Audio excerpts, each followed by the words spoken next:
haberden hemen duydum. Gücü bir haber duydum. O haberden hemen duydum. Onun adını Elif koydum. Daha dilim Elif desin. Onun adını Elif koydum. Daha dilim Elif desin.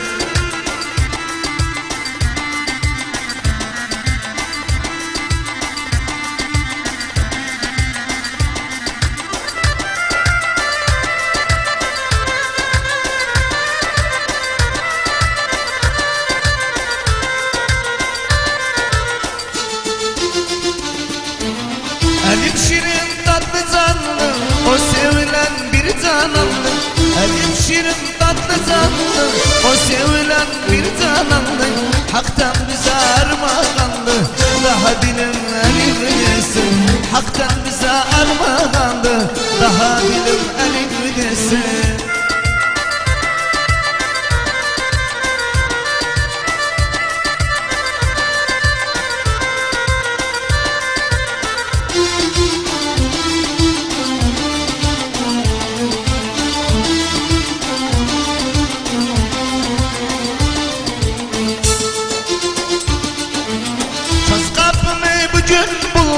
Yüreğime neşe doldu, şans kapımı bugün buldu.